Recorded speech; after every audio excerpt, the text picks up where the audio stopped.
Huwag mong dungisan ng apple, idong fuente ng marumi mong kamay, Frida. You are nothing but a gold digger, isang linta na sumipsip sa yaman ng pamilyang ito sa loob ng 10 taon. Ang boses ni Donna Consuelo ay parang latigo na humagupit sa gitna ng marang, yang ballroom ng Hotel Fuente. Tila huminto ang pag-ikot ng mundo ni Frida Monteclaro.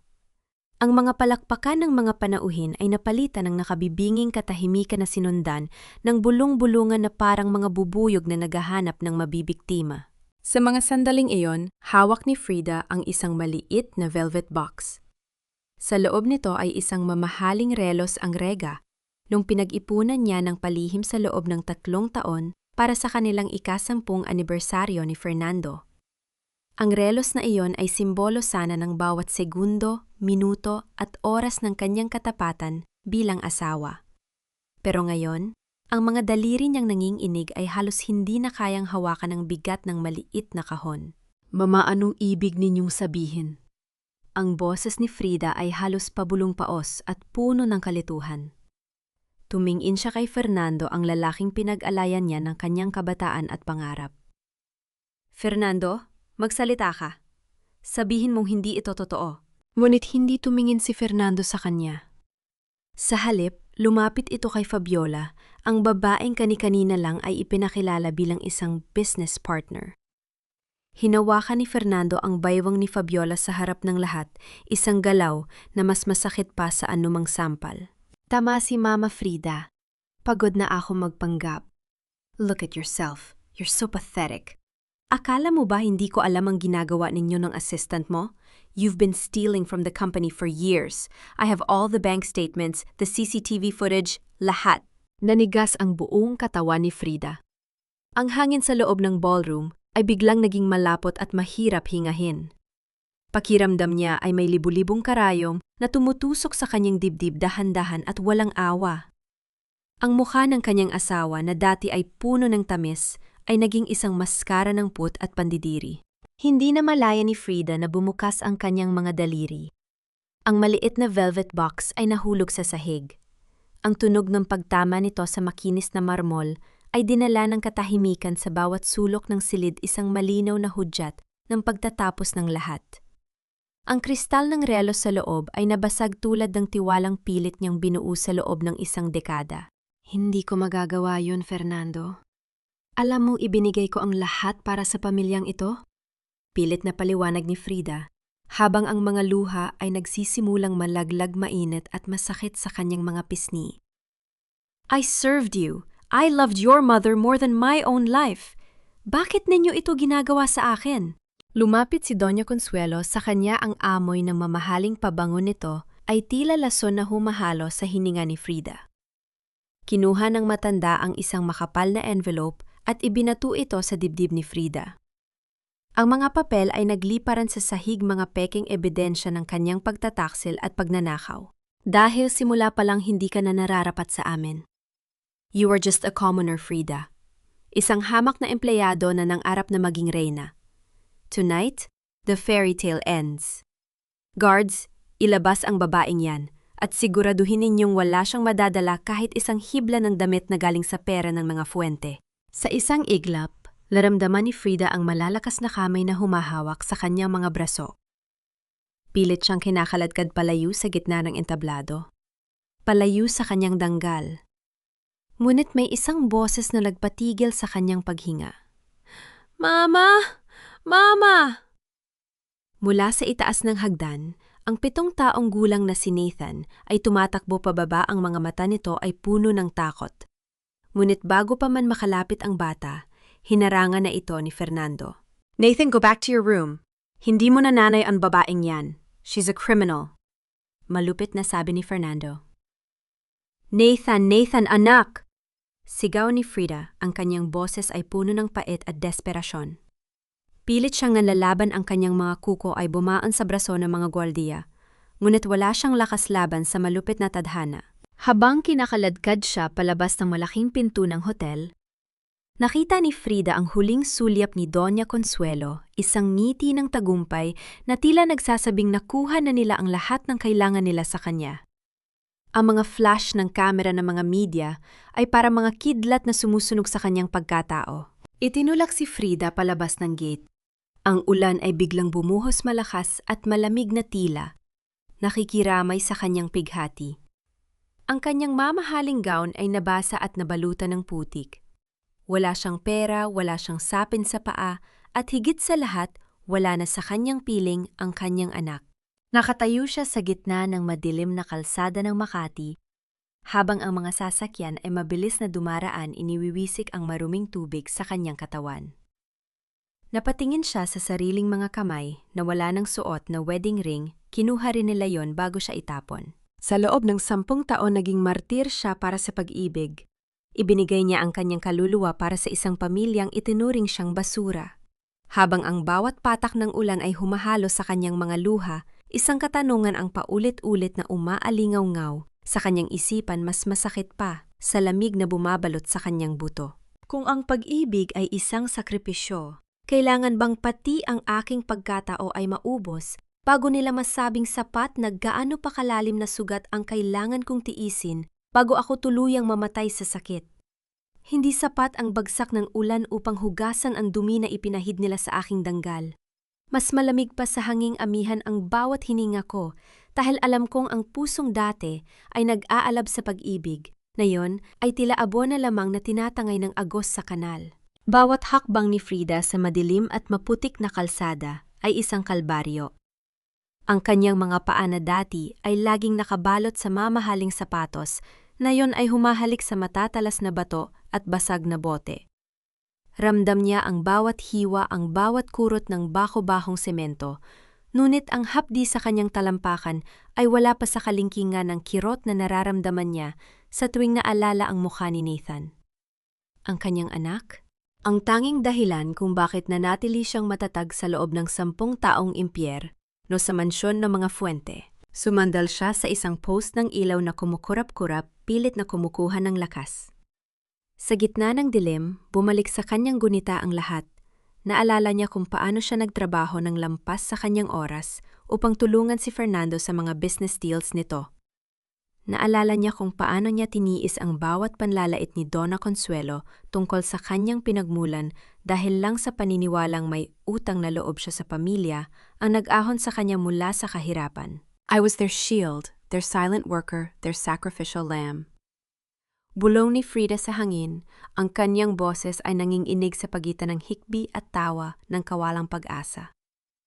And in return, they stripped me of my name and my soul.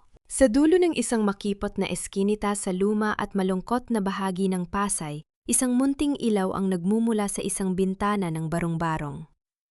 Ito ang tahanan ni Lola Amara, ang matandang yaya na nagpalaki kay Frida bago ito pumasok sa mundo ng mga Fuente. Ang amoy ng basang lupa at lumang kahoy ay sumalubong sa kanya, isang pamilyar na amoy na nagdala ng bahagyang init sa kanyang naninigas na katawan. Nang marinig ng matanda, ang mahinang katok at ang kalabog ng isang katawang bumagsak sa pintuan. Mabilis itong kumilos. Ang tunog ng pagbukas ng lumang kahoy na pinto ay tila isang himig ng kaligtasan para kay Frida.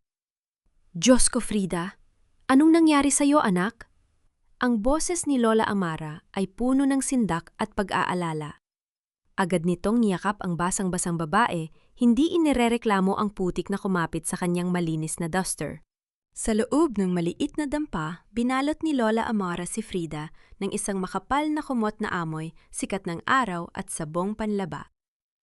Isang tasa ng mainit na salabat ang inilapag sa harap niya, ang usok nito ay humahaplo sa kanyang namumutlang mukha. Nakuha nila si Nathan, Lola. Ninakaw nila ang lahat sa akin. Hikbi ni Frida, ang kanyang mga balikat ay nayayanig sa tindi ng emosyong hindi na kayang ikulong. Lumuhod si Lola Amara sa harap ni Frida. Sa isang dahan-dahang galaw, kinuha ng matanda ang isang palanggana ng maligamgam na tubig. Isang golden moment ang namayani sa silid ng simulan ni Lola Amara na hugasan ang mga sugatang paa ni Frida. Ang bawat haplos ng matandang palad sa kanyang balat ay tila isang dasal ng paghilom. Tandaan mo ito, Frida. Malumanay, ngunit mariing sabi ni Lola Amara habang pinatutuyo ang kanyang mga paa. Ang ginto ay kailangang dumaan sa pinakamainit na apoy bago ito maging dalisay. Ang mga fuente, akala nila ay natalo ka na nila dahil wala kang pera. Ngunit nakalimutan nilang ang tunay na yaman mo ay ang katotohanan na ikaw ay isang ina. At ang isang inang nagmamahal ay mas masahol pa sa sugatang tigre kapag kinuha ang kanyang kuta. Tumingin si Frida sa malamlam na ilaw ng lampara. Sa kauna-unahang pagkakataon sa gabing yon, ang takot sa kanyang mga mata ay napalitan ng isang malamig at matalim na determinasyon. Hindi na siya iiyak para sa awa. Iiyak siya dahil ito ang huling beses na hahayaan niyang tapakan siya ng sinuman. Nabalik lamang ang diwa ni Frida nang mapansin niyang may tila kakaibang liwanag na tumatama sa dingding ng dampa mula sa labas. Dahan-dahan siyang tumayo at sumilip sa maliit na butas ng binta ng yari sa kapis. Sa kabilang panig ng madilim na kalsada sa ilalim ng isang puno ng nara, ay may nakaparadang isang itim na SUV. Ang mga bintana nito ay madilim, ngunit ramdam ni Frida na may pares na mga mata sa loob niyon, na nakatitig sa kanya malamig, mapanghusga, at tila naghihintay ng kanyang susunod na pagkakamali. Sino ang lalaking yon? At bakit tila kilala nito ang bawat sulok ng kanyang pagkatao? Ang pag-asa ay mas mapanganib kaysa sa kawalan ng pag-asa. Dahil ang kawalan ng pag-asa ay nagtuturo sa iyong tanggapin ang dilim. Ngunit ang pag-asa ay bumubulag sa iyo upang hindi mo makita ang patibong na nakalatag sa iyong paanan. Hindi pa natatapos ang gabi nang ang isang marahas na pagkatok sa pintuang kahoy ni Lola Amara ay nagpabalik sa kaba sa dibdib ni Frida. Agad na tumayo ang matanda, hawak ang isang maliit na kutsil o sa kusina, habang si Frida ay sumiksik sa sulok yakap ang kanyang sariling mga tuhod. Ngunit nang bumukas ang pinto, hindi ang mga gwardiya ni Doña Consuelo ang bumungad, kundi isang lalaking nakasuot ng dekalidad na itim na Amerikana. Ang kanyang buhok ay bahagyang basa ng ulan at ang kanyang mga mata ay nagtataglay ng isang uri ng lungkot na tila nauunawaan ang lahat ng pait sa mundo. At Esteban? Halos hindi makapaniwalang bigkas ni Frida. Si Esteban ay ang batang abogado na madalas niyang makita sa mga legal meeting ng Pamilya Fuente, ang tanging taong hindi tumitingin sa kanya nang may panghuhusga noon. Pasensya na sa pag-abala, Frida. Kanina pa kita hinahanap simula nang makita kitang itapon palabas ng hotel. Hindi ko masikmura ang nasaksihan ko kanina. Wika ni Esteban, ang kanyang boses ay malalim kalmado at puno ng emosyong tila isang mainit na kumot sa gitna ng bagyo. Pumasok siya sa loob ng maliit na dampa, ang kanyang presensya ay tila masyadong malaki para sa hamak na silid, ngunit hindi siya nagpakita ng anumang pandidiri. Isang golden moment ang naganap nang kumuha si Esteban ng isang panyo mula sa kanyang bulsa at personal na inabot ito kay Frida upang punasan ang mansa ng putik sa kanyang pisingi. Hindi siya nagmamadali, hindi siya nagdidikta. Sa halip, lumuhod siya sa harap ni Frida upang maging kapantay nito ang kanyang paningin. Frida, I know what they did. Hindi lang pagnanakaw ang ibinibintang nila sa'yo, kundi ang pagwasak sa iyo pagkatao bilang ina. I'm here because I want to help you fight back. Pro bono. Wala kang kailangang bayaran. Bakit, Esteban? Bakit mo itataya ang career mo para sa isang babaeng itinuring na kriminal ng buong Manila? Tanong ni Frida, ang kanyang mga mata ay naghahanap ng anumang senyales ng pagsisinungaling. Dahil alam ko kung paano maging biktima ng mga Fuente, Frida. Marami silang sikretong ibinaon sa ilalim ng kanilang mga hotel at ikaw ang tanging susi upang mabuksan ang mga iyon, sagot ni Esteban. May kakaibang kisap sa kanyang mga mata, isang halong paghanga, at isang bagay na hindi maipaliwanag ni Frida. I can get Nathan back. I can clear your name, but you have to trust me. You have to let me be your sword and your shield. Sa mga sandaling yon, naramdaman ni Frida ang isang pamilyar na init na muling nabubuhay sa kanyang puso. Ang tiwala. Sa gitna ng mundong tinalikuran siya, may isang lalaking tang sumugal para sa kanya. Inabot ni Frida ang kamay ni Esteban at sa unang pagkakataon sa loob ng maraming taon, naramdaman niyang hindi siya mag-isa sa laban na ito. I trust you, Esteban. Gagawin ko ang lahat basta makuha ko lang ang anak ko, determinadong sabi ni Frida. Ngunit nang mahawakan ni Frida ang kamay ng abogado upang tumayo ang kanyang paningin, ay saglit na bumaba sa kanang kamay nito. Doon sa kanyang hintuturo ay isang singsing na ginto na may disenyong agila at ginto isang natatanging simbolo na nakita na ni Frida noon. Nanigas ang kanyang buong pagkatao. Ang singsing na yon ang pagmamayari ng yumaong patriarch ng mga fuente, ang singsing na sinasabing nawala kasabay ng pagkamatay ng matanda. Bakit nasa kay Esteban ang isang kayamanan na tanging, ang mga tunay na dugo lamang ng mga fuente, ang may karapatang magsuot ang lalaking nangangako magliligtas sa kanya? Siya ba ay isang anghel na ipinadala ng langit o isa pang demonyong nagtatago sa likod ng isang magandang muka? Nabalik lamang ang diwa ni Frida nang marinig niya ang mahinang tawa ni Esteban, isang tawang tila may dalang mensaheng hindi niya palubos na nauunawaan. Handa ka na bang magsimula, Frida? Marami tayong gagawin. Ang ginto ay kumikinang, ngunit sa loob ng mansyon ng mga fuente, ang bawat kislap ay gawa sa lason. Akala ng mundo ay nakatira sila sa paraiso, pero ang totoo, ang bawat pader ay nababalot ng mga lihim na handang gumuho sa isang maling galaw. Bago lumisan si Esteban sa dampa ni Lola Amara, iniwan niya ang isang calling card sa hapagkainan. Hindi maalis ni Frida ang kanyang tingin sa singsing ng abogado, ngunit pinili niyang manahimik. Sa mundong ito ang katahimikan ay madalas na nagiging sandata ng mga ape. Salamat, attorney.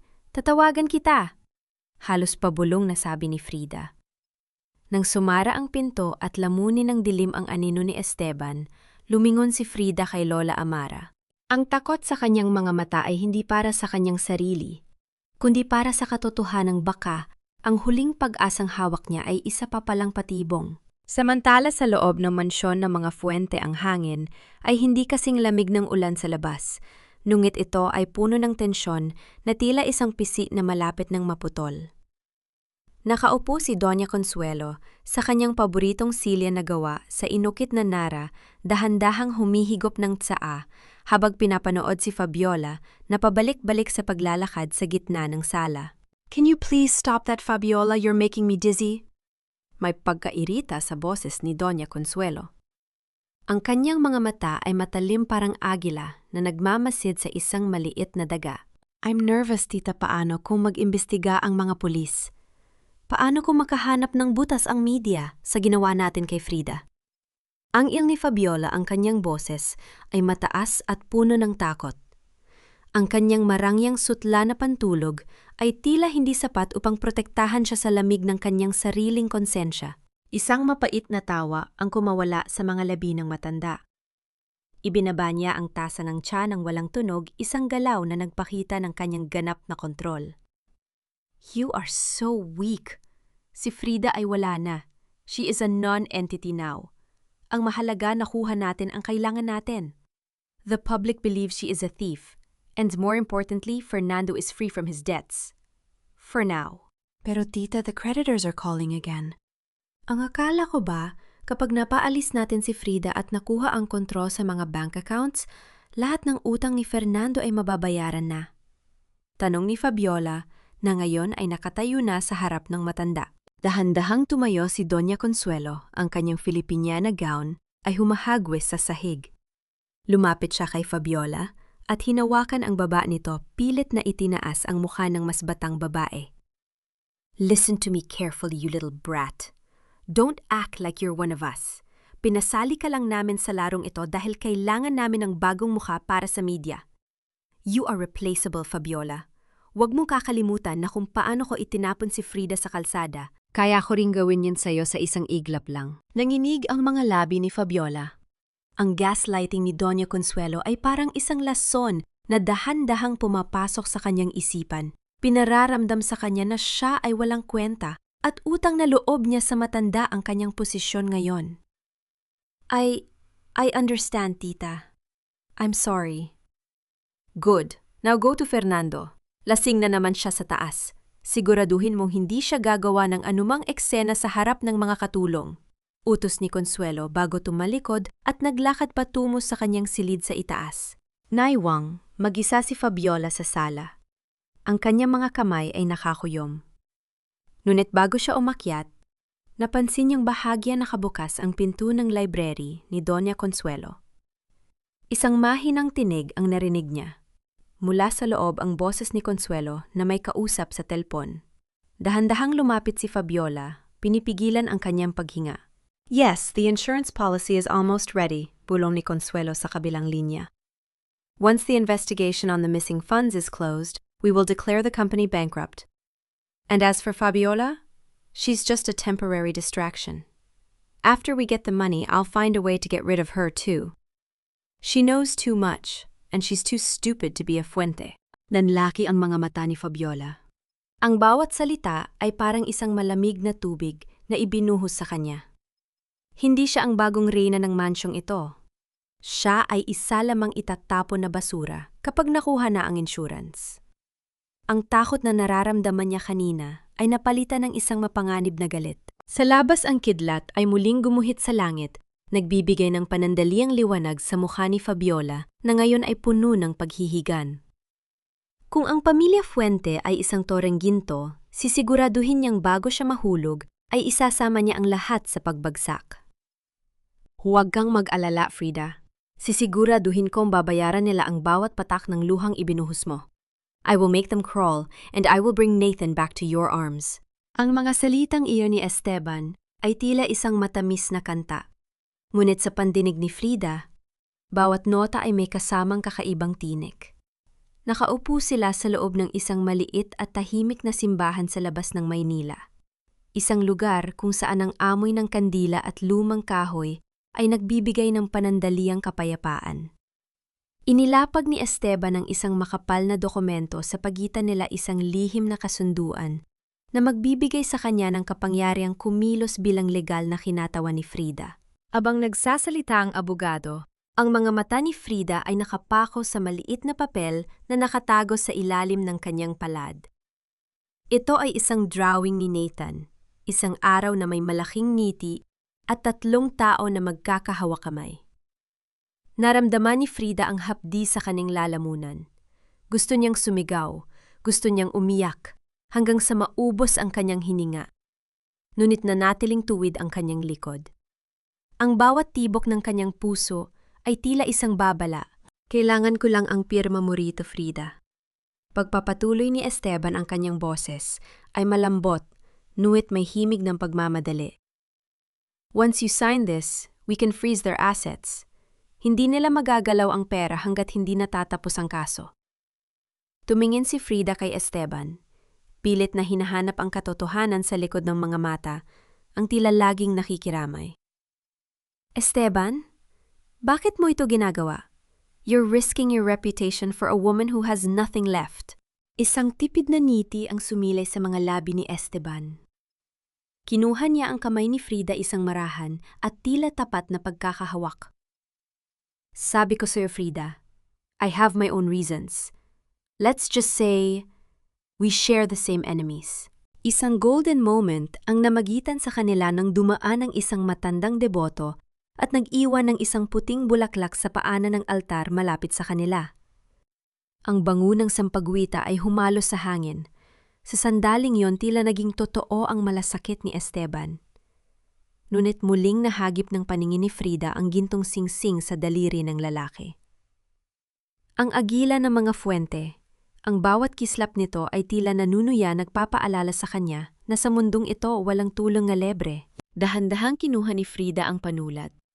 Ang kanyang kamay ay nanginginig, hindi dahil sa takot, kundi dahil sa bigat ng desisyong kanyang gagawin. Pinirmahan niya ang dokumento, nuit sa bawat kurba ng kanyang pangalan, may isang pangako siyang binuo sa sarili. Hindi ako muling magiging biktima. Gagamitin kita, Esteban, gaya ng paggamit mo sa akin. Matapos ang kanilang pagkikita, bumalik si Frida sa dampa ni Lola Amara. Ngunit bago pa man siya makapasok, napansin niya ang isang puting sobre na nakaipit sa siwang ng pintuan. Walang pangalan ang nagpadala, walang selyo. Mabilis na binuksan ni Frida ang sobre sa loob ng dampa, malayo sa mapanghusgang paningin ng gabi. Ang kanyang hininga ay tumigil nang mabasa ang maikling mensahe sa loob na tila isinulat sa gitna ng pagmamadali, huwag kang magtiwala sa abogado mo. Ang singsing na suot niya ay hindi regalo. Ito ay isang propeo mula sa isang bangkay. Hanapin mo si Lord kung gusto mong malaman ang totoo tungkol sa gabing namatay ang matandang fuente. Nabitawan ni Frida ang papel. Ang bawat pader ng maliit na dampa ay tila nagsimulang gumuho sa kanyang paningin. Sino si Lord? At ano ang kinalaman ni Esteban sa kamatayan ng ama ni Fernando? Ang katahimikan ng gabi ay binalot ng isang bagong uri ng panganib. Hindi lang pala ang kanyang danggal ang kailangang bawiin ni Frida, kundi isa katotohanang matagal nang ibinaon sa ilalim ng yaman at tugo. Sa kabilang dako ng lungsod, isang itim na sasakyan ang dahan-dahang umandar palayo sa tapat ng bahay ni Lola Amara. Iniwan ang isang misteryong mas matalim pa sa anumang patalim. Ang bulong ay mas mabilis kaysa sa hangin at sa mga eskinita ng Maynila, ang katotohanan ay isang kalakal na madalas ay binabayaran ng dugo. Nakatayo si Frida sa gitna ng mataong palengke ng Quiapo balot ng isang luma at kupas na bandana ang kanyang ulo upang hindi makilala. Ang amoy ng tuyo, malansang isda at pawis na mga mamimili ay humahalo sa mainit na singaw ng semento. Para sa isang babaeng lumaki sa kintab ng mga ballroom ang lugar na ito ay tila isang ibang planeta. Ngunit dito sa gitna ng ingay at gulo, matatagpuan ang pinakamatalim na mata at pinakamahabang dila ng lungsod ang mga taong walang pangalan, ngunit alam ang bawat baho ng mga mayayaman. Lourdes, iyong labada ko tapos na ba? Sigaw ng isang tindera. Napalingon si Frida sa isang maliit na pwesto sa dulo ng eskinita. Doon nakita niya ang isang babaeng may katabaan namumula ang mga kamay sa babad ng sabon at may mga matang tila laging balisa. Si Lourdes. Ang dating labandera ng mga fuente na biglang nawala matapos mamatay ang matandang patriarch. Dahan-dahang lumapit si Frida. Ang bawat tibok ng kanyang puso ay tila isang tambol na nagbababala. Lourdes! Mahina niyang tawag. Nanigas ang babae. Nang dahan-dahan itong lumingon at makilala ang mukha sa ilalim ng bandana, halos mabitawan nito ang hawak na palanggana. Ma'am? Ma'am Frida, anong ginagawa ninyo rito? Umalis na kayo, baka may makakita sa inyo. Kailangan kitang makausap, Lord, tungkol sa gabing namatay si Don Severino at tungkol kay Esteban. Diretsahang sabi ni Frida, ang kanyang mga mata ay hindi kumukurap. Hinaltak ni Lord si Frida patungo sa isang masikip na sulok sa likod ng mga tumpok na basket. Ma'am, parang awa ninyo na. Nanahimik na ako. Binayaran nila ako para makalimot, pero ang perang yon, lason yon. Naubos lang sa sakit ng anak ko. Isang golden moment ang namagitan sa kanila nang makita ni Frida ang isang maliit na litrato ng may sakit na anak ni Lord na nakadikit sa pader. Hinawakan ni Frida ang magaspang na kamay ng babae. Lord, kinuha nilang anak ko. Alam mo ang pakiramdam ng isang ina na mawala ng lahat? Tulungan mo ako hindi lang para sa akin kundi para sa katarungan na ipinagkait din sa'yo. Nagsimulang manginig ang mga labi ni Lourdes. Tumingin siya sa paligid, sinisiguradong walang nakikinig, bago muling nagsalita sa isang pabulong na paraan. Nung gabing iyon, ma'am, hindi atake sa puso ang pumatay kay Don Severino. Nakita ko si Attorney Esteban sa loob ng silid. May hawak siyang unan. At nakita ko siyang kinuha ang singsing sa daliri ng Don habang wala pa itong malay. Nanlamig ang buong pagkatao ni Frida. Ang bawat salita ni Lord ay tila isang kutsil o na humihiwa sa kanyang huling pag-asa kay Esteban. At mayroon pa, ma'am, pagpapatuloy ni Lord ang kanyang boses ay nanginginig sa takot. Hindi lang ako ang nakakita. May iniwan akong luma kong cellphone sa ilalim ng kama noon dahil nagmamadali akong maglinis. Nakarecord ang lahat, ma'am. Ang pag-aaway nila ni Donna Consuelo at ang pagpasok ni Esteban. Nasaan ang cellphone na yon, Lourdes? Tanong ni Frida, ang kanyang boses ay puno ng desperasyon. Ibinenta ko na ang cellphone na yon sa isang shop sa Raon dahil kailangan ko ng pera. Pero kinuha ko ang memory card. Itinago ko sa loob ng una ng anak ko, sagot ni Lourdes. Ngunit bago pa man makasagot si Frida, isang malakas na tunog ng mga yabag ng sapatos ang narinig nila mula sa kabilang panig ng eskinita. Dalawang lalaking nakasuot ng barong at may madidilim na salamin ang dahan-dahang naglalakad patungo sa kanilang direksyon. Sila na yun, ma'am.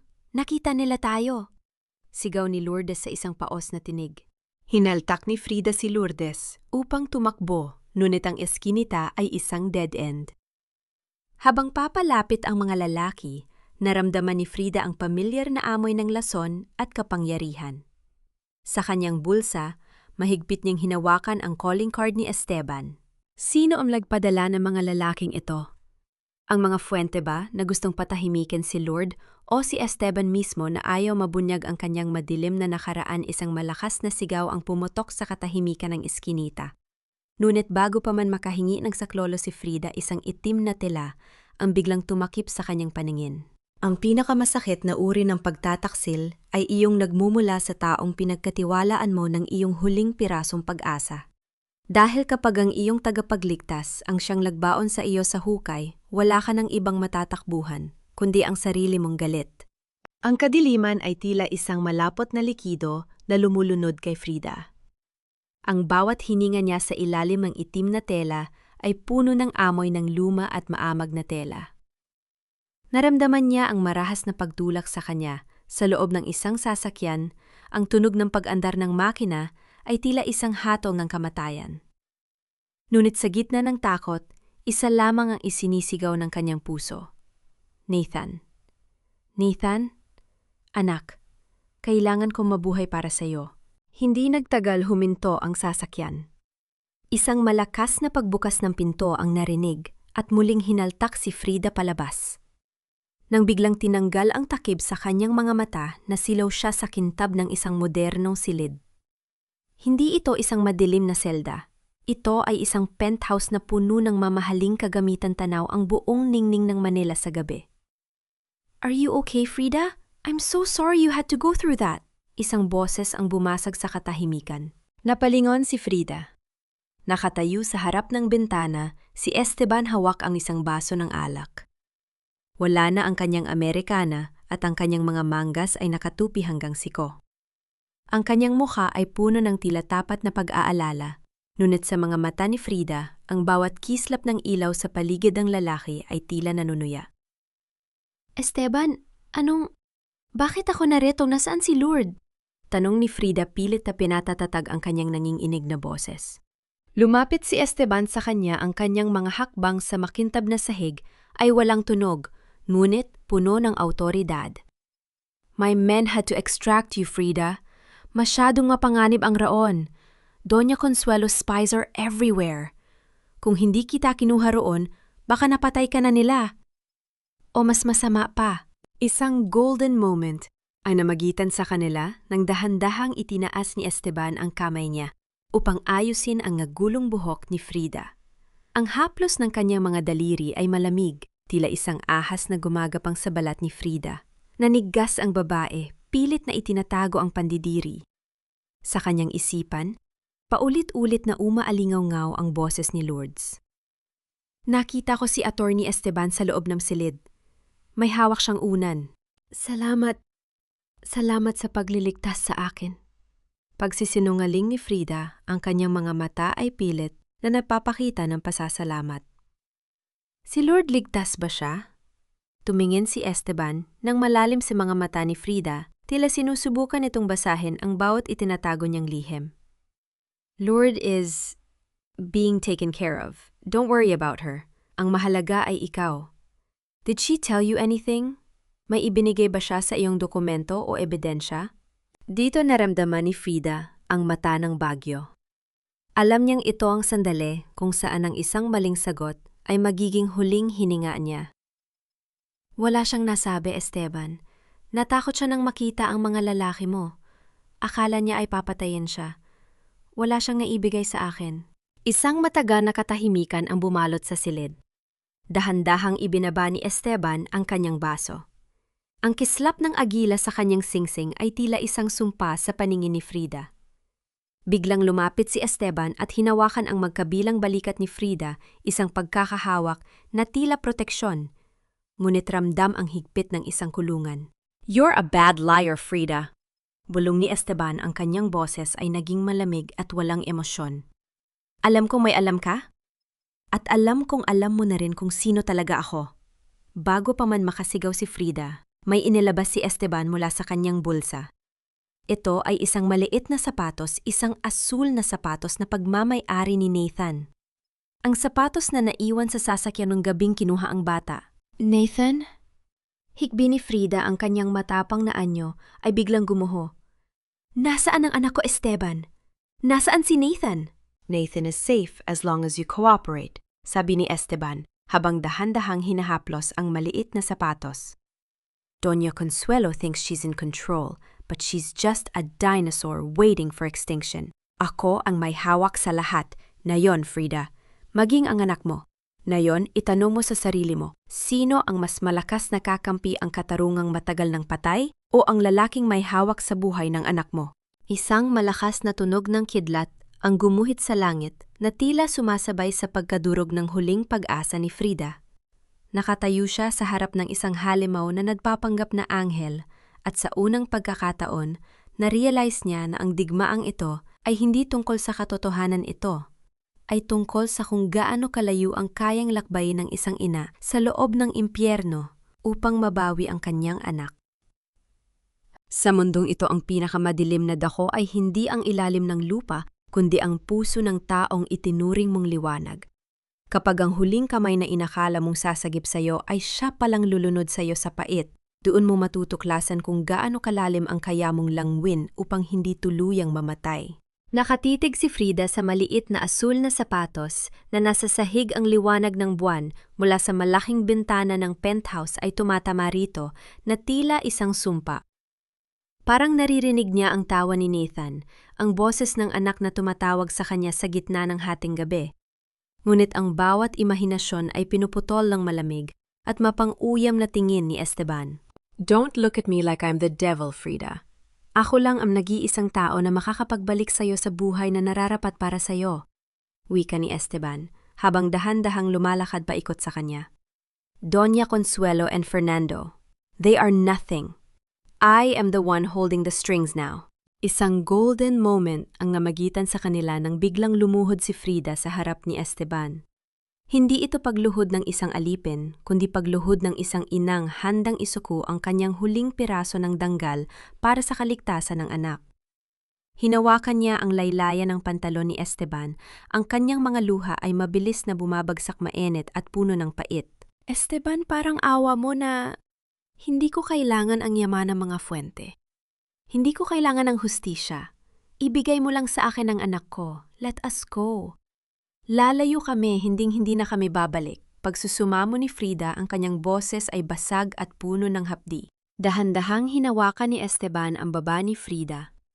Pilit na itinaas ang mukha nito upang magtagpo ang kanilang mga mata. You still don't get it, do you? You are the most beautiful piece in this game, Frida. At hindi ko hahayaang mawala ka sa akin. Now tell me, nasaan ang memory card na ibinigay ni Lord? I know she has it. At alam kong ikaw lang ang nakakaalam kung nasaan yon. Nanigas ang buong pagkatao ni Frida. Ang bawat hibla ng kanyang kalamnan ay tila sumisigaw ng galit. Sa mga sandaling iyon, isang alaala ang dumaan sa kanyang isipan, ang huling pangako niya kay Nathan bago sila paghiwalayin. Mama will always find you, no matter what. Sa gitna ng kanyang pagkasira, isang bagong uri ng lakas ang biglang nabuo sa loob ni Frida. Isang lakas na hindi galing sa pag-asa, kundi sa purong galit at determinasyon. Kung ang pag-ibig ay hindi sapat upang talunin ang mga demonyong ito, gagamitin niya ang kanilang sariling lason. Wala sa akin ang memory card, Esteban? Sabi ni Frida, ang kanyang boses ay biglang naging kalmado, isang kalmadong mas nakakatakot kaysa sa anumang sigaw. Itinago yun ni Lourdes sa isang lugar na tanging ako lang ang makakahanap.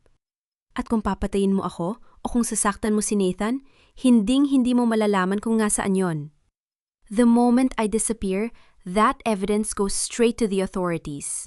Nakita ni Frida ang saglit na pagbabago sa mukha ni Esteban, isang kislap ng pag-aalinlangan. Alam niyang nakuha niya ang kiliti ng lalaki. Ang takot na mawala ang lahat ng kanyang pinag-irapan. You're learning, Frida. I like that. Nuumiti si Esteban, isang ngiting tila isang sugat na hindi naghihilom. You have 48 hours. Ibigay mo sa akin ang memory card at makikita mo si Nathan. Subukan mong tumakas at sisiguraduhin kong ang sapatos na hawak mo na lang ang matitira sa alaala ng anak mo. Nang iwan siya ni Esteban sa loob ng penthouse, nakatitig lamang si Frida sa malayo. Hindi siya susuko, hindi siya mamatay sa dilim. Kinuha niya ang kanyang lumang cellphone na itinago niya sa ilalim ng sofa kanina habang hindi nakatingin ang abogado. Isang numero ang tinipahan niya, isang numero ang hindi niya inakalang tatawagan niya kailanman. Fabiola, bulong ni Frida nang sumagot ang nasa kabilang linya. Alam kong alam mo na ang plano ni Doña Consuelo sa iyo. Magpatayan man tayo sa huli, pero sa ngayon kailangan nating magtulungan kung gusto nating parehong mabuhay. Isang matagal na katahimikan ang namayani sa kabilang linya bago sumagot si Fabiola. Ang boses nito ay nanginginig sa takot at galit. Anong kailangan kong gawin? Huwag mong isipin na ginagawa ko ito dahil gusto kita, Frida. Galit pa rin ako sa iyo, pero mas gusto kong makitang gumuho ang pamilyang ito kaysa ako ang maging biktima ng susunod nilang laro. Ang boses ni Fabiola sa kabilang linya ay nanginginig isang halong takot at pagkamuhi. Sa loob ng marangyang banyo ng mansyon ng mga Fuente, nakasandal si Fabiola sa malamig na pader. Pilit na itinatago ang kanyang paghinga habang nakikipag-usap sa babaeng itinuring niyang kaagaw sa lahat. Sa penthouse naman nakatayo si Frida sa tabi ng bintana. Ang kanyang refleksyon sa salamin ay tila isang stranger marumi sugatan. Ngunit may mga matang, tila nagniningas na uling. Hindi tayo kailangang maging magkaibigan, Fabiola. Pero kailangan nating mabuhay. Alam kong narinig mo ang plano ni Doña Consuelo tungkol sa insurance. Kapag natapos na ang investigasyon, ikaw ang isusunod nilang itatapon. I'm giving you a chance to save yourself.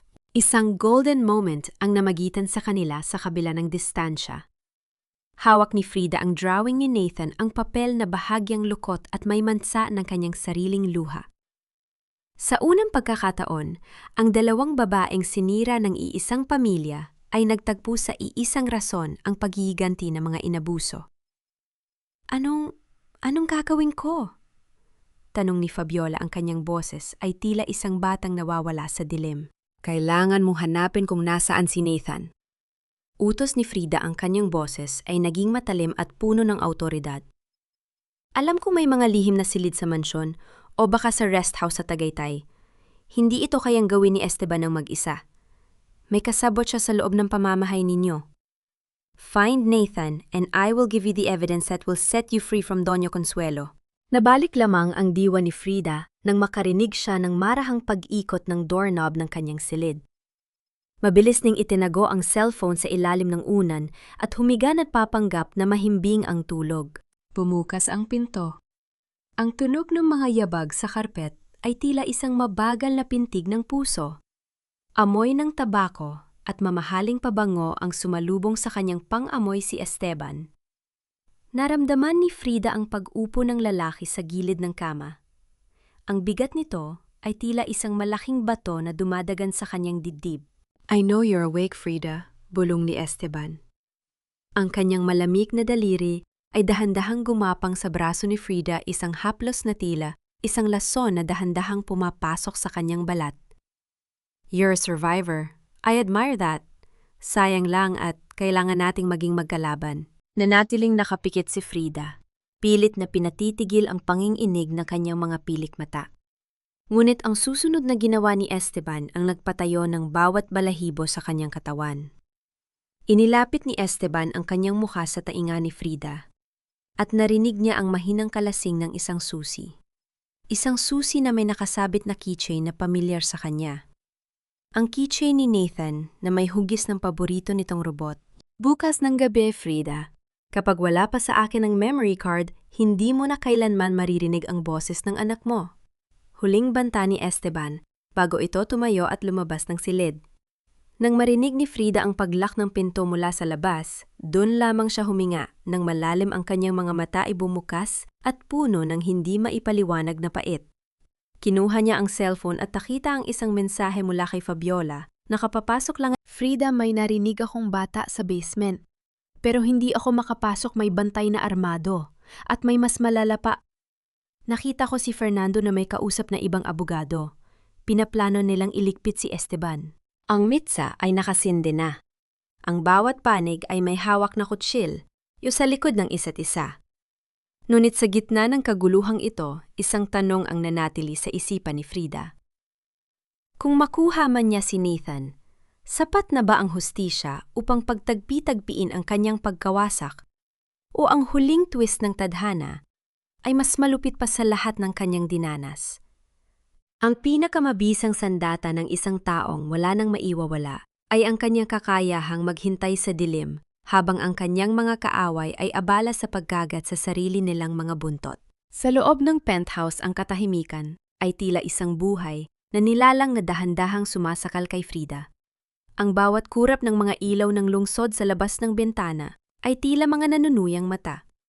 Hawak niya ang kanyang cellphone sa ilalim ng kumot. Ang liwanag nito ay nagbibigay ng kakaibang anino sa kanyang mukha. Binabasa niya ang mensahe ni Fabiola ng paulit-ulit hanggang sa bawat salita ay bumaon sa kanyang utak. Ang basement, armadong bantay. At ang balak ni Fernando na iligpit si Esteban. Magpatayan kayo! Bulong ni Frida, ang kanyang mga labi ay bahagyang kumulot sa isang malamig na ngiti. Ngunit ang kislap ng galit sa kanyang mga mata ay napalitan ng hapdi nang maisip niya si Nathan na nasa ilalim ng mansyong iyon natatakot at nag-iisa. Isang golden moment ang namagitan sa kanya at sa alaala ng kanyang anak nang mahawakan niya ang isang maliit na sinulid sa kanyang damit, isang asul na sinulid mula sa paboritong kumot ni Nathan na madalas niyang ayusin bago ito matulog. Ipiniit niya ang kanyang mga mata, pilit na inaalala ang amoy ng gatas at baby powder ng kanyang anak, ang tanging bagay na nagpapanatili sa kanyang katinuan sa gitna ng impyernong ito. Mabilis siyang nag-type ng reply kay Fabiola. Huwag kang gagawa ng ingay. Maghanap ka ng paraan para malibang ang mga bantay. Gamitin mo ang mga katulong na galit kay Doña Consuelo. I will trigger Esteban to go back to the mansion. Kapag nagkagulo na sila, dun mo kunin si Nathan. Nabalik lamang ang diwa ni Frida nang marinig niya ang tunog ng pagpihit ng susi sa labas ng kanyang silid. Mabilis ning isinuksok ang cellphone sa siwang ng kotsyon at nagkunwaring nag-aayos ng kanyang buhok sa harap ng salamin. Pumasok si Esteban. Ang kanyang mukha ay tila pagod, ngunit may bahid ng tagumpay. Inilapag niya ang isang paper bag sa mesa. Kumain ka, Frida. Hindi ka pwedeng manghina bago ang bukas. Bakit, Esteban, takot ka ba na wala na magturo sa'yo kung nasaan ang memory card? Hamon ni Frida. Hindi man lang siya lumingon sa lalaki. Lumapit si Esteban sa kanyang likuran. Ang kanyang refleksyon sa salamin ay tila isang aninong nagmula sa kailaliman ng lupa. Takot ako na baka hindi mo na makita ang katapusan ng pamilyang Fuente. Don't you wanna see Doña Consuelo begging for mercy? Hinarap siya ni Frida. Ang kanilang mga mata ay nagtagpo isang labanan ng dalawang kaluluwang parehong sinira ng ambisyon at pait. Alam mo, Esteban, nagtataka ko. Kung talagang ikaw ang may hawak sa lahat, bakit tila balisa ka? May balita ba mula sa mansyon? O baka naman nararamdaman mo na ang kutsilong itinatago ni Fernando sa likod mo? Nanigas ang panga ni Esteban. Ang kanyang mga mata ay dahan-dahang nanliit. What are you talking about? Fernando is not as stupid as you think, Esteban. He knows you're holding the strings. At alam mo namang sa pamilya Fuente, mas madaling pumatay kaysa magbayad ng utang. Sabi ni Frida, ang bawat salita niya ay tila isang lason na dahan-dahang dumidiretso sa utak ni Esteban. Bago pa man makasagot si Esteban, biglang nag-vibrate ang cellphone nito sa kanyang bulsa. Mabilis itong kinuha ng abogado. Habang binabasa ang mensahe, ang kanyang mukha ay naging kasing puti ng papel. Damn it! Mura ni Esteban, bago mabilis na tumalikod at lumabas ng silid nang hindi man lang tinitingnan si Frida. Narinig ni Frida ang mabilis na pag-alis ng sasakyan mula sa ibaba. Alam niyang kumagat ang pain. Sa kabilang dako, muling nag-vibrate ang kanyang cellphone. Isang tawag mula kay Fabiola. Agad itong sinagot ni Frida. Fabiola, anong nangyayari? Ngunit sa halip na boses ni Fabiola, ang marinig isang nakabibing-ing tili ang pumutok sa kabilang linya na sinundan ng tunog ng pagkabasag ng mga kristal at ang galit na boses ni Donna Consuelo na sumisigaw ng, Akala mo ba hindi ko malalaman ikaw na ahas ka? Fabiola Nathan! Sigaw ni Frida, ngunit ang linya ay biglang naputol. Nakatayo si Frida sa gitna ng silid. Ang kanyang puso ay tila gustong kumawala sa kanyang dibdib. Ang bitag ay nagsara, ngunit hindi niya alam kung sino ang tunay na naipit sa loob. Kailangan niyang makaalis sa penthouse na ito, na yon din. Dahil kung hindi, ang basement na sinasabi ni Fabiola ay maaaring maging libingan nilang lahat. Ang bawat sigaw ni Nathan ay parang isang patalim na humihiwa sa aking kaluluwa. Kahit na milya-milya ang layo namin sa isa't isa, ang isang ina ay hindi nangangailangan ng pandinig upang maramdaman ang takot ng kanyang anak. Ang bawat tibok ng aking puso ay sapat na upang sabihin sa akin na ang aking mundo ay kasalukuyang nagliliyab. Nang mamatay ang tawag ni Fabiola, ang katahimikan sa penthouse ay naging mas masahol pa sa anumang ingay. Nakatayo si Frida sa gitna ng marang, yang silid ang kanyang mga kamay ay nanginginig. Ngunit ang kanyang isipan ay kasing talim ng kidlat. Hindi siya pwedeng maghintay dito. Hindi siya pwedeng maging manonood lamang habang kinakatay ang kanyang pamilya. Isang golden moment ang naganap nang makita ni Frida ang isang mabigat na estatwa ng kristal sa ibabaw ng side table, isang dekora, sumisimbolo sa tagumpay. Sa isang marahas na galaw, kinuha niya ito at itinama sa makapal na salamin ng pinto ng kanyang silid.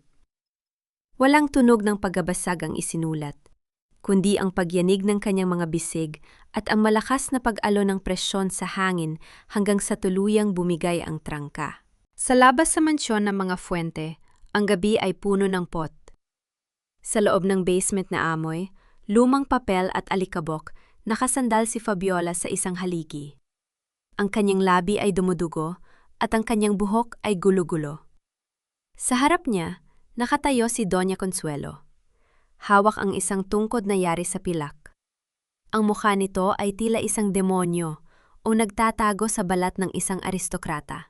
Akala mo ba ay maluloko mo ako, Fabiola? You were just a stray dog I picked up from the streets. At ang asong kumakagat sa kamay na nagpapakain sa kanya ay dapat lamang na iligpit. Angel ni Doña Consuelo.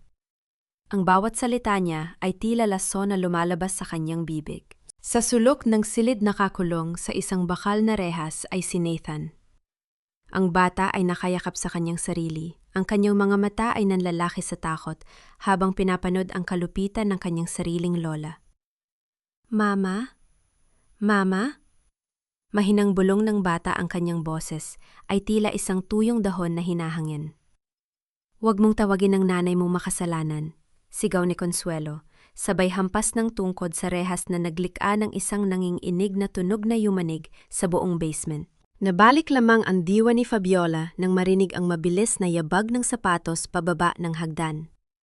Si Fernando. Lasing pawis at mukhang baliw. Mama, narito na si Esteban May. Dalang mga tauhan alam na niya ang balak nating iligpit siya? Stupid boy, pagmura ni Consuelo.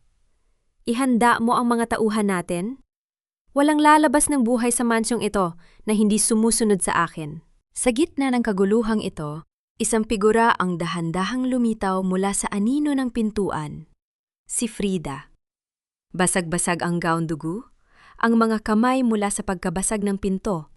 Ngunit may mga matang nagniningas na tila kinuha mula sa kailaliman ng impyerno. Bitawan ninyo ang anak ko! Ang boses ni Frida ay mababa, ngunit ito ay yumanig sa bawat padera ng basement. Lumingon si Doña Consuelo, isang mapang-uyam na ngiti ang sumilay sa kanyang mga labi. Look who's here! Ang ating dakilang martir. Dumating ka para panuuri ng huling sandali ng iyong anak? Ngunit bago pa makakilos ang mga tauhan ni Consuelo, isang malakas na tunog ng sirena ng pulis ang narinig mula sa labas na sinundan ng pagpasok ni Esteban na may hawak na baril, ang mukha ay puno ng pait at paghihigante.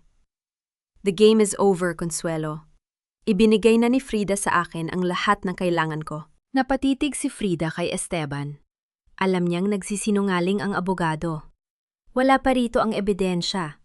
Ngunit sa mga sandaling iyon, ang basement ay naging isang arena ng mga traidor. Sina Esteban Fernando at Consuelo, tatlong ahas na handang mag-ukaban, para sa huling piraso ng kapangyarihan. At sa gitna ng panganib ang mga mata ni Frida ay nakatitig lamang kay Nathan. Isang hakbang, dalawang hakbang. Kahit anong bala ang tumama, kahit anong tungkod ang humampas, sisiguraduhin niyang ang huling bagay na makikita ng kanyang anak ay ang yakap ng isang inang hinding-hindi na muling bibitiw. Ang pinakamalupit na lason ay hindi ang iniinom, kundi ang dugong nananalaytay sa pagitan ng magkakamag-anak na mas pinahalagahan ang ginto kaysa sa pagkatao. Sa gabing ito, ang mansyong itinayo sa kasinungalingan ay magsisilbing malaking libingan ng mga pusong hindi kailanman natutong magmahal. Ang bawat kurap ng asul at pulang ilaw mula sa labas ng mansyon ay tumatama sa maliliit na bintana ng basement na tila mga sumasayaw na anino ng kamatayan. Sa loob, ang hangin ay naging kasing talim ng isang bagong hasang kutsilyo. Nakatayo si Esteban sa gitna ng silid. Ang kanyang baril ay nakatutok kay Doña Consuelo, ngunit ang kanyang mga mata ay nananatiling nakapako kay Frida. Akala mo ba, Consuelo, ikaw lang ang marunong maglaro? Ang boses ni Esteban ay puno ng pait, isang uri ng galit na naipon sa loob ng maraming dekada ng pagiging isang lihim na anak na itinuring na basura. I've waited my whole life for this. Ang makitang lumuluhod ang dakilang Doña Consuelo de Fuente sa harap ng isang katulad ko. Isang mapang-uyam na tawa ang kumawala sa tuyot na labi ni Doña Consuelo. Hindi siya natitinag, kahit na ang dulo ng baril ay ilang pulgada na lamang ang layo sa kanyang dibdib. You are just like your mother, Esteban. Isang manggagamit na ng arap ng posisyong hindi para sa kanya. Kahit patayin mo ako, hinding-hindi magiging sayo ang pangalang Fuente. Mama, stop it! Sigaw ni Fernando, ang kanyang boses ay puno ng pagkalito at takot. Ang kanyang mga kamay ay nanginginig habang hawak ang isang bote ng alak na kanina pa niya tinitingnan na tila yun ang kanyang tanging kaligtasan. Esteban, ibaba mo ang baril. Pag-usapan natin ito, may pera pa tayo, may paraan pa. Wala na, Fernando. Wala nang paraan. Sigaw ni Esteban, ang kanyang daliri ay nagsisimulang humigpit sa gatilyo. Sa gitna ng tensyong ito, isang golden moment ang namagitan kina Frida at Nathan. Habang ang lahat ay abala sa kanilang sariling kasamaan dahan-dahang gumapang, si Frida patungo sa rehas kung nasaan ang kanyang anak. Ang kanyang mga daliri ay dugo ang humawak sa malamig na bakal. Sa kabilang panig, iniabot ni Nathan ang kanyang maliliit na kamay. Ang pagtatagpo ng kanilang mga daliri ay tila isang kuryente ng pag-asa na dumaloy sa naninigas na katawan ni Frida. Mama, huwag kang aalis. Bulong ni Nathan, ang bawat patak ng kaning luha ay tila isang mainit na uling sa balat ni Frida. Hinding-hindi na, anak. Pang-ako ni Mama. Sagot ni Frida, ang kanyang boses ay matatag kahit na ang kanyang buong mundo ay gumuhona. Nabalik lamang ang atensyon ng lahat nang marinig ang tunog ng pagpihit ng bakal. Isang malakas na kalansing ang dinala ng katahimikan nang subukan ni Fabiola na buksan ang rehas gamit ang isang susi na nakuha niya sa ilalim ng mesa ni Doña Consuelo habang nagkakagulo.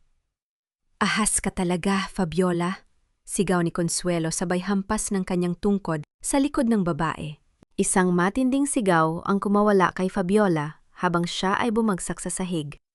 Ngunit bago pa muling makaangat ang tungkod ni Consuelo, hinarangan ito ni Frida.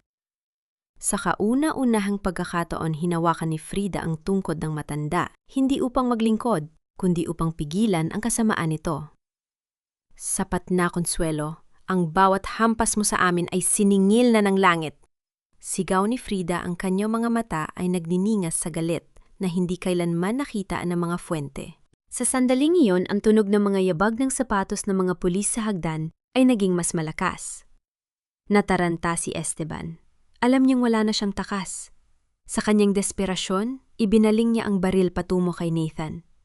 Kung hindi ako magtatagumpay, wala magtatagumpay, sigaw ni Esteban. Isang nakabibinging tulog ng putok ang yumanig sa buong basement. Ang presyon ng hangin ay tila huminto at ang bawat hininga ay naputol. Hindi ang tunog ng pagbagsak ng katawan ang isinulat ng tadhana, kundi ang tunog ng isang pusong tuluyan ng nawasak. Nakatayo si Frida.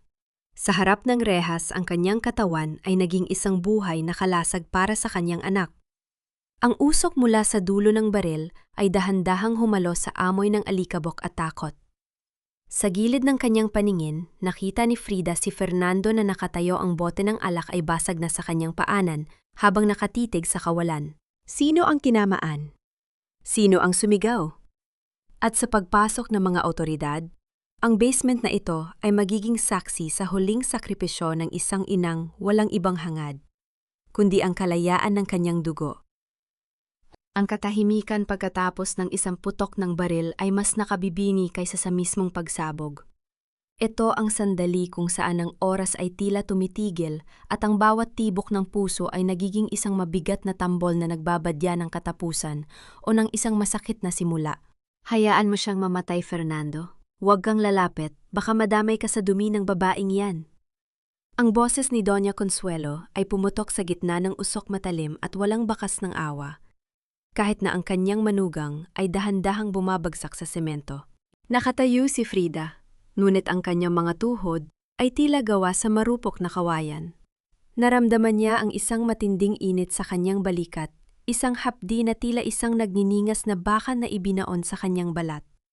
Hindi siya lumingon sa kanyang sugat.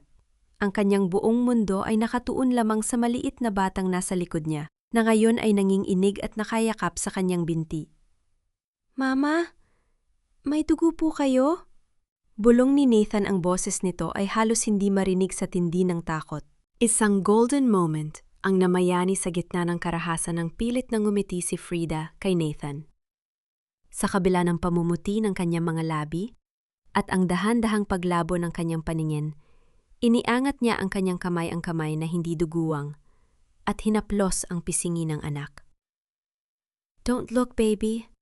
Mama's just tired. Pero hinding-hindi ka na masasaktan. I promise. Nabalik lamang ang realidad nang ang mga awtoridad ay pumasok na parang isang malaking agos ng tubig sa basement. Drop the weapon! Ibaba ang baril! Sigaw ng mga pulis. Si Esteban na kanina ay tila isang Diyos ng kamatayan ay nakahandusay na rin sa sahig. Ang putok ng baril na narinig ay hindi lamang galing sa kanya. Ito ay galing sa mga pulis na nakapasok sa huling sandali.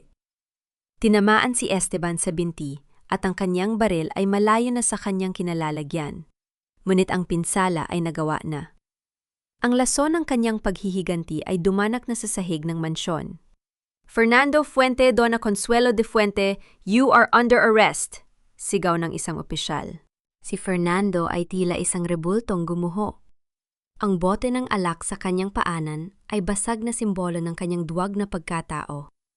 Habang pinapantayan ng posas ang kanyang mga kamay, tumingin siya kay Frida, hindi nang may pagsisisi, kundi nang may pagtataka. Tila, hindi na maunawaan kung paano ang babaeng itinapon niya sa ulan ay nagkaroon ng lakas na humarap sa bala para sa anak na binalak niyang gamitin. You can't do this to me. Do you know who I am? Hiyaw ni Doña Consuelo habang kinakaladkad siya ng mga babaeng pulis. Ang kanyang tungkod ay naiwan sa putika ng basement, ang kanyang danggal na pilit niyang pinangalagaan ay tuluyan ng nadumihan ng sarili niyang dugo at kasalanan. Habang inaalalayan si Frida ng mga medik, naramdaman niya ang malamig na simoy ng hangin mula sa labas. Ang gabi ay malapit, nang matapos ngunit ang bigat sa kanyang dibdib ay hindi pa rin nawawala. Nakita niya si Fabiola na isinasakay din sa ambyulan. Siya, ang mga mata nito ay nakatitig sa kanya. Isang tingin na humihingi ng patawad at pasasalamat sa gitna ng kanilang parehong pagkawasak. Ngunit bago pa man tuluyang maisakay si Frida sa ambulansya, isang boses ang muling nagpatigil sa kanyang paghinga. Frida? Ang memory card? Wala sa amin ang memory card! Sigaw ni Esteban habang isinasakay sa kabilang. Sasakyan ng kanyang tawa ay tila isang sumpa mula sa kailaliman ng lupa. Itinago yan ni Lourdes sa lugar na hinding-hindi ninyo maiisip. The real killer of Don Severino is still out there, Frida. At hindi ako yon. Magtanong ka sa asawa mo. Napalingon si Frida kay Fernando na isinasakay na sa loob ng mobile car. Ang kaba sa kanyang dibdib ay muling bumalik mas matindi kaysa sa hapdi ng kanyang sugat. Kung hindi si Esteban ang pumatay sa matanda, sino at anong katotohanan pa ang nakatago sa likod ng pader ng mga Fuente na handang ubusin ang natitirang buhay ni Frida Ang ambulansya ay umandar, ang tunog ng sirena ay tila isang panahoy sa gitna ng gabi. Habang hawak ni Frida ang kamay ni Nathan, alam niyang ang kabanatang ito ay natapos na. Ngunit ang tunay na bagyo ay kakaumpisa pa lamang. Ang sugat sa balat ay naghihilom, ngunit ang sugat sa kaluluwa ay patuloy na bumubuka sa tuwing ang katotohanan ay pilit na ibinabaon sa limot. Hindi sapat ang posas at rehas upang tapusin ang isang kwentong isinulat sa dugo. Dahil hanggat may isang lihim na nananatiling nakakubli ang kapayapaan, ay isa lamang ilusyong mapanira. Nakalubog ang katawan ni Frida sa mapuputing kumot ng hospital bed. Ang amoy ng disinfectant at rubbing alcohol ay tila nanunuot sa bawat hininga niya. Ang bawat tibok ng kanyang puso ay sinasabayan ng mahinang tunog ng monitor, isang ritmong nagpapaalala sa kanya na siya ay buhay, ngunit ang bawat pintig ay tila may kasamang hapdi. Sa kanyang tabi nakasandal si Nathan sa gilid ng kama, mahimbing na natutulog habang mahigpit na hawak ang dulo ng gown ni Frida. Isang golden moment ang namayani sa silid ng dahan-dahang iyangat ni Frida ang kanyang kamay upang haplusin ang buhok ng anak. Ang kanyang balikat ay nakabalot sa makapal na benda. Bawat galaw ay isang paalala ng bala na muntik nang kumuha sa kanyang buhay. Ngunit sa gitna ng sakit, naramdaman niya ang isang uri ng katahimikan na matagal nang ipinagkait sa kanya. Wala na ang sigaw ni Donna Consuelo, wala na ang pang-aapi ni Fernando. Ngunit bakit tila may isang malaking batong nakadagan pa rin sa kanyang dibdib? The real killer of Don Severino is still out there. Magtanong ka sa asawa mo. Ang mga huling salita ni Esteban ay paulit-ulit na umaalingaw-ngaw sa kanyang isipan tila isang sirang plaka. Tiningnan ni Frida ang kisame ng ospital. Naalala niya ang gabing namatay ang biyenan, si Fernando. Ang lalaking inakala niyang mahina at nuuyuyok. May kakayahan ba itong pumatay ng sariling ama? Nabalik lamang ang diwa ni Frida nang bumukas ang pinto ng silid. Inakala niya na si Lola Amara ang darating, ngunit isang babaeng may takib sa mukha at nakasuot ng pang-cleaning staff ang dahan-dahang pumasok. Nang tanggalin nito ang kanyang mask, nanlaki ang mga mata ni Frida. Lord? Mahinang tawag ni Frida pilit na bumabangon sa pagkakasandal. Ma'am, huwag kayong malikot, baka bumuka ang tahi ninyo. Bulong ni Lord, ang mga mata nito ay puno ng takot at puyat. Lumapit siya sa kama at kinuha ang isang maliit at maduming stuffed toy mula sa kanyang bag. Isang luma at kupas na teddy bear na madalas laruin ni Nathan noon sa mansyon. Anong ibig sabihin nito, Lord? Tanong ni Frida. Sabi ko sa inyo, itinago ko ang memory card sa lugar na hindi nila maiisip. Alam ninyo kung gaano kahigpit si Doña Consuelo sa paglilinis ng mansyon? Pero ang mga laruan ni Nathan? Hinding-hindi niya yon hahawakan dahil diring-diri siya sa mga gamit ng bata. Paliwanag ni Lord habang dahan-dahang binubuksan ang tahi sa likod ng teddy bear. Mula sa loob ng bulak, inilabas ni Lord ang isang maliit na micro SD card. Narito ang katotohanan, ma'am. Ang dahilan kung bakit gustong-gusto akong iligpit ni Doña Consuelo. Hindi si Esteban ang pumatay sa Don. Totoong kinuha niya ang singsing. Pero bago pa siya pumasok sa silid, may nauna na sa kanya. Kinuha ni Frida ang maliit na card, ang kanyang mga kamay ay nanginginig.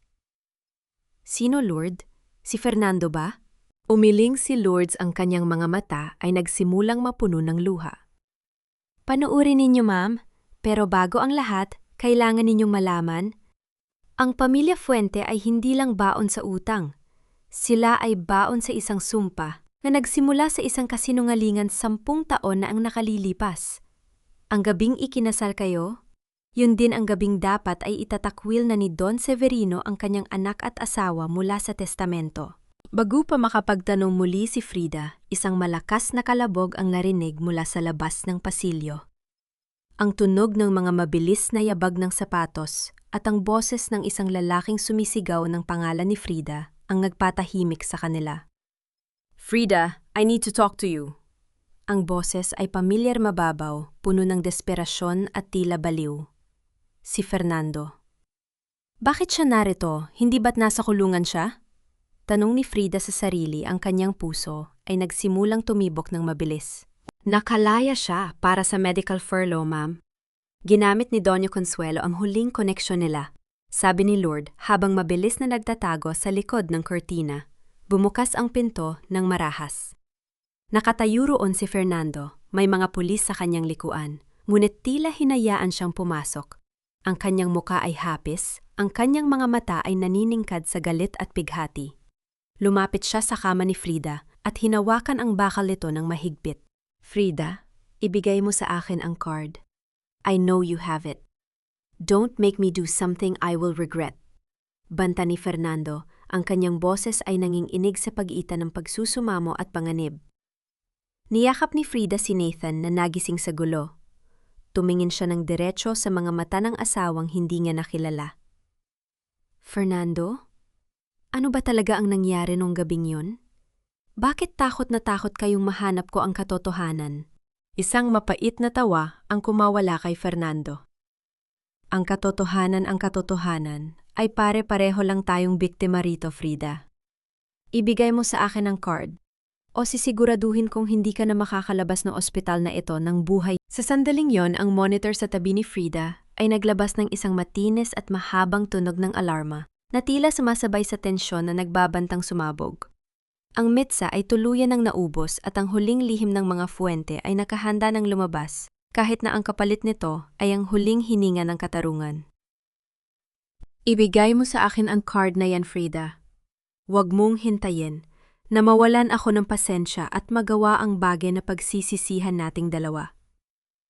Ang boses ni Fernando ay gumaralgal isang halo ng takot at paggabaliw habang nakatitig sa maliit na micro SD card na hawak ni Frida. Sa gitna ng puting silid ng ospital yakap ni Frida si Nathan sa kanyang kaliwang braso, habang ang kanyang kanang kamay ay mahigpit na nakakuyom sa katotohanan. Tumiin siya kay Fernando, hindi na may takot, kundi na may matinding pait at awa. 10 taon, Fernando. 10 taon kitang minahal, pinagsilbihan at pinrotektahan. Inakala ko na ang kahinaan mo ay isang bagay na kailangan kong punan ng aking lakas. Pero hindi ka lang pala mahina. Ikaw ay isang anino ng kasamaan ni Doña Consuelo.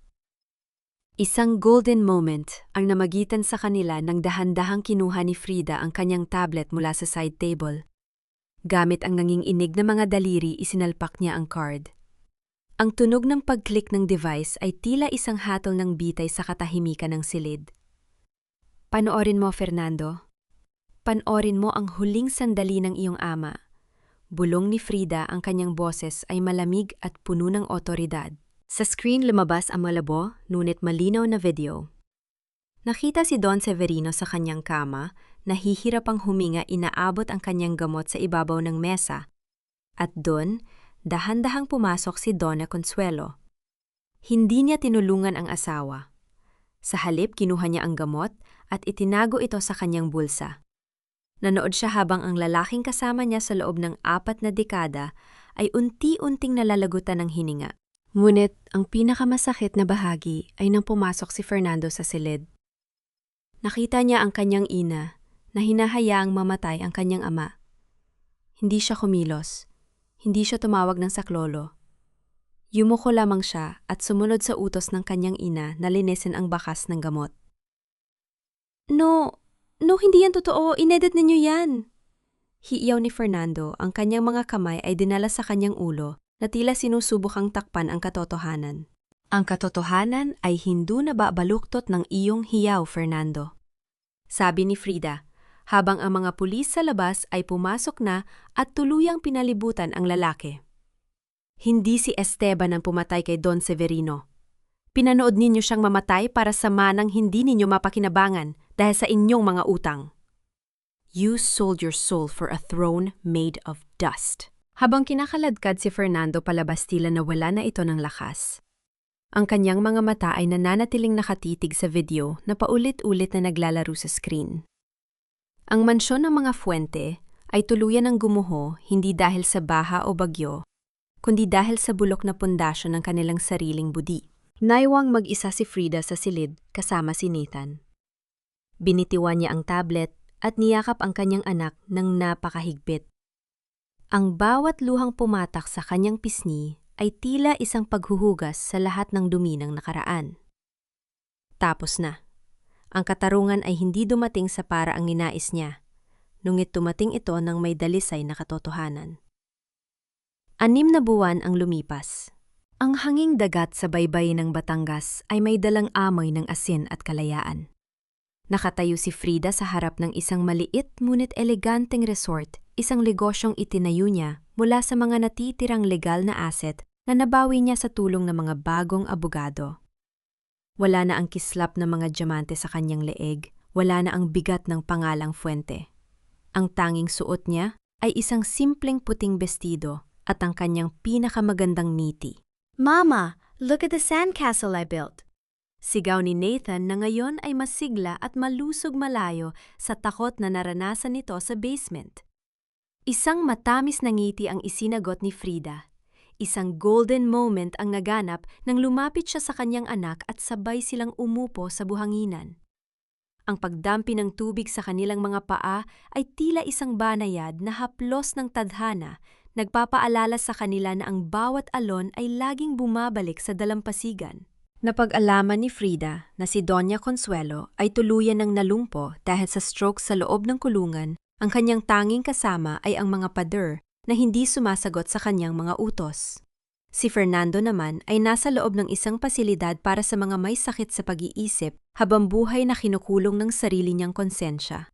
Si Esteban na natili itong nasa likod ng rehas ang kanyang paghihigan ay nauwi sa kawalan. Napatawad mo na ba sila, ma'am? Tanong ni Lord na ngayon ay kasama na ni Frida sa pamamalakad ng resort bilang katuwang sa lahat ng bagay. Tumingin si Frida sa malayo sa abot tanaw kung saan ang langit at dagat ay nagtatagpo. Ang pagpapatawad, Lord, ay hindi para sa kanila. Ito ay para sa aking sarili. Pinatawad ko ang aking sarili sa pagpili sa maling tao at sa pananatili sa isang mundong hindi ako pinapahalagahan. Ang kapayapaan ay hindi matatagpuan sa paghihiganti, kundi sa pagbitaw sa bigat ng nakaraan. Nahanap na ni Frida ang kanyang biniin. Hindi ito matatagpuan sa isang mansyon o sa isang tumpok ng ginto. Matatagpuan ito sa bawat halahak ni Nathan, sa bawat umagang gumigising siya nang walang takot. At sa katotohanan siya ay sapat na bilang isang babae, bilang isang tao, at higit sa lahat bilang isang ina. Ang kwento ni Frida Monteclaro ay hindi nagtapos sa isang trahedya, kundi sa isang matagumpay na pagbangon. Sa ilalim ng paglubog ng araw sa Manila Bay, dahan-dahang naglakad ang mag-ina palayo, sa dalampasigan iniwan ang mga bakas ng kanilang paa sa buhangin na maya-maya lamang ay papawiin ng tubig, tulad ng kung paano pinawi ng pag-ibig at katarungan ang pait ng kanilang nakaraan. Ang bawat bakas ng paa sa buhanginan ay dahan-dahang binubura ng dagat, ngunit ang pagmamahal ng isang ina ay mananatiling nakauit sa puso at diwa habang buhay. Mga mahal kong tagapakinig, maraming salamat sa pagtitiyaga at pagsama sa akin. Sa mahaba at madamdaming paglalakbay na ito hanggang sa huling hantungan. Habang isinusulat ko ang mga huling bahagi ng kwentong ito, hindi ko mapigilang makaramdam ng matinding kirot sa aking puso. Lalo na nung sandaling ang basag na relos ay nalaglag sa sahig ng ballroom habang itinataboy si Frida. Ang bawat lamat sa kristal ng relos na iyon ay sumisimbolo sa libu-libong kababaihang patuloy na nagtitiis at nagsasakripisyo sa gitna ng kawalan ng katarungan. Ang akdang ito ay higit pa sa simpleng salita. Ito ay haos sa mga totoong hibla ng buhay na aking nasaksihan, mga lihim na luha sa likod ng marangyang pinto at ang matapang na pagpili sa kapayapaan kaysa sa paghihiganti. Kung kayo ang nasa kalagayan ni Frida, kaya niyo rin bang talikuran ang lahat ng yaman at kapangyarihan kapalit ng isang tahimik na buhay sa tabing dagat? Ano ang inyong naramdaman sa naging wakas ng Pamilya Fuente? Para sa akin kayo ay hindi lamang basta tagapakinig, kundi mga kaibigang kasama ko sa bawat paghikbi at pagniiti habang naririnig ninyo ang aking boses. Maaari niyo bang ibahagi kung nasaan tayo ngayon? Marahil ay nagluluto kayo para sa pamilya, naglalaba, o nagpapahinga matapos ang isang mapag-among araw. Gusto kong malaman ang inyong kwento, kaya huwag kayong mag-ato, paling mag-iwan ng komento sa ibaba. Ang inyong mga reaksyon, pag-like, at pag-share ay nagsisilbing lakas upang patuloy tayong makapaghatid ng mga kwentong nagpapaghilom ng sugat ng nakaraan. Nawai manatiling matatag ang inyong mga puso at laging magningning ang pag-asa sa inyong mga tahanan. Hanggang sa muli nating pagkikita sa susunod na yugto ng buhay at pag-ibig. Pamagat ng kwento alab ng pagtitimpi ang pagbangon ni Frida, paalala ang lahat ng tauhan at sitwasyon sa kwentong ito ay katang-isip lamang na binuo para sa layuning libangin at maghatid ng positibong mensahe sa lahat.